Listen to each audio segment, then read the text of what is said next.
Hello everyone, good morning. তোমরা সবাই কেমন আছো? গত মঙ্গলবার থেকে প্রচণ্ড জ্বর এসেছে, সঙ্গে কাশি আর বমি ভাব, আর সঙ্গে প্রচণ্ড মাথার যন্ত্রণা। একটা দিন দেখেই আমি বৃহস্পতিবার দিন সকালবেলায় ডাক্তারের কাছে চলে গেলাম। ওষুধ খেয়ে জ্বর তো সারলো, কিন্তু শরীরে কিছুই ভালো লাগছে না। না খেতে পারছি, না শুতে পারছি, না বুঝতে পারছি। সেই জন্যই রোজকার ব্লগগুলো দিতে পারিনি। আজ মোটামুটি শরীরটা ভালো আছে, ভালো লাগছে। আজ 30শে জুলাই, বৃহস্পতিবার। দেখো, সকালে ফুল তুলতে তুলতে তোমাদের সঙ্গে কত গল্প করে ফেললাম নিজেকে নিয়ে। তোমরা সবাই ভালো থেকো, সাবধানে থেকো। এই জ্বরটা না ভীষণ বাজে, খুব সাবধানে থাকবে সবাই।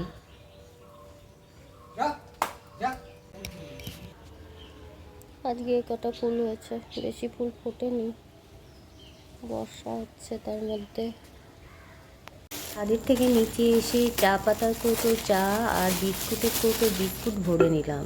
এগুলো ফুরিয়ে গেছে, তাই এগুলো ভরে নিলাম। এ কদিন তো যেইভাবে গেছে দিনগুলো, কি বলবো, কিছুই ভালো লাগছিল না করতে। বড় মেয়েটার বাড়ির কাছে বিয়ে হয়েছে, সেই কারণে কোনো অসুবিধা হলে ও এসে দেখাশোনা করতে পারে।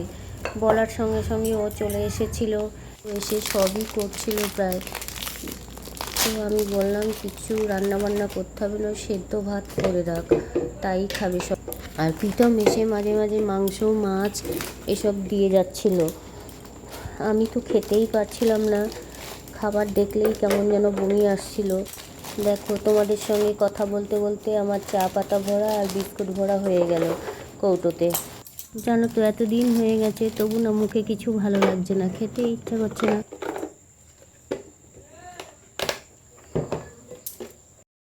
গাছে কটা কাঁঠাল রয়েছে, সব পেকে পড়ে যাচ্ছে, পচে যাচ্ছে। কে খাবে? খাওয়ার লোক নেই আমাদের। হাজব্যান্ডের এক বন্ধু এসেছে, কাঁঠাল পাড়ছে বাড়ি নিয়ে যাবে বলে।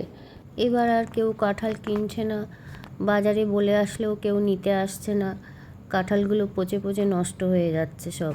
ডালের ভাতটাও চাপিয়ে দিয়েছি। আর আমাদের রান্না হয়েছে আজকে দুপুরে টক ডাল, পটল ভাজা, শুক্তো আর মাছের ঝোল। দুপুরে খাওয়া দাওয়ার পর একটা পেয়ারা কেটে তাতে নুন আর লঙ্কার গুঁড়ো মাখিয়ে খাচ্ছিলাম, এতে নাকি মুখে রুচি আসে। তো আজকের ব্লগটা এখানেই শেষ করছি, বাই।